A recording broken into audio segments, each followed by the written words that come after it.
এই দিন শেষে সরমনের কথা হলে শরীরে গজ গজ করে। আপনি কি সরমনাই ছাড়া অন্য কিছু বোঝেন না?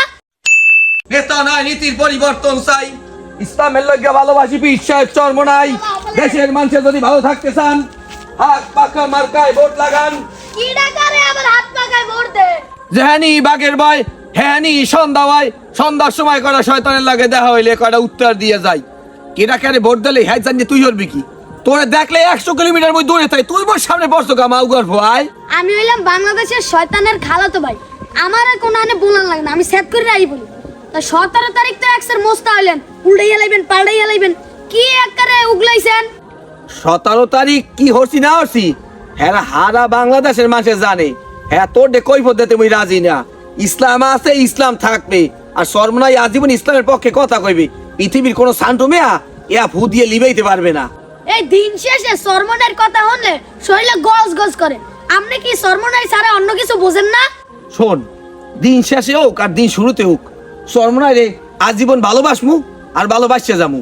হ্যাঁ তোর সমস্যাটা কোন জায়গা? ছোটকালে শুনছি কই তোরে আপিন খাওয়ায়, এদি সরমনাই আমনেরও আপিন খাওয়াইছে। আপনি কি সরমনারে ছাড়া কোনো কিছু বোঝেন না? খালি সরমনাই খালি সরমনাই, এছাড়া কি আপনি কোনো দল দেখেন না? এই সর্বনাই ছাড়া আমি আসলে সত্যিই কিছু দেই না। এই বাংলাদেশের মানুষ কত নির্যাতনের শিকার হইছে। দিন শেষে তো সর্বনাই একমাত্র পক্ষে কথা কইলে তে হ্যাঁ গো পক্ষে তুই বাইরে কোন জামু ক? হ্যাঁ বা রাসূল পাক সাল্লাল্লাহু আলাইহি ওয়াসাল্লাম বলছে আমার উম্মতের মধ্যে শ্রেষ্ঠ উম্মত তারাই যে কোরআন শেখে এবং অপরকে শেখায়। তো ওই জায়গায় মাদ্রাসা আছে, মসজিদ আছে, এতিমখানা আছে, লিলেবনি আছে। বছর শেষে লক্ষ লক্ষ ছাত্র ভাইরা ওখান থেকে তৈরি হইয়া মাঠে ময়দানে বাতিলের আতঙ্ক হইয়া দৌড়ায়, বিভিন্ন মসজিদ মাথায় নামাজ পড়ায়। তাই ইয়া সারা মুই বাইরে যাবো কোরআনে ক? বুঝলাম আপনি সরমনারে ছাড়তে পারতে আছেন না, সরমনার মাঠে যাইয়ে কুপতে থাকেন। আপনি যে কইলেন এরা মাদ্রাসা চালাইবে, লিল্লা বোর্ডিং চালাইবে, এতিমখানা চালাইবে, যাও ভালো কথা। তো হেরা আবার রাজনীতির মধ্যে ঢুকলে কে? ও এখন হুজুরা রাজনীতি হতে পারবে না। মগুনা শান্তমের রাজনীতি ওর মধ্যে দেশটারে গোল্লায় খাইয়া লাইবে। আর হুজুরা যদি রাজনীতির মধ্যে হিলি তোমাকে কাউ বাজি, আর তোমার আবার সেইটা হোনা লাগবে। হোনা লাগবে মানে অবশ্যই হোনা লাগবে। যাক, তোর যখন হনতে চাও একটু ধৈর্য ধারণ কর। তোর একটা প্রশ্ন করি, পৃথিবীর ভিতরে সবচাইতে শ্রেষ্ঠ এবং ভালো মানুষ কে ছিল? পৃথিবীর মধ্যে সবচাইতে ভালো মানুষ হিসাব করলে বোঝা যায় আমার গো নবী হযরত মুহাম্মদ সাল্লাল্লাহু আলাইহি সাল্লাম। আলহামদুলিল্লাহ, তোর উত্তর সঠিক হয়েছে। তা এই যে উলামা একরাম এরা কার উত্তরসূরি? উলামা একরাম তো নবীর উত্তরসূরি। তা উলামা একরাম যদি নবীর উত্তরসূরি হয়, নবীর চেনার মাধ্যম কি? নবীর চেনার মাধ্যম হইছে উলামা একরাম।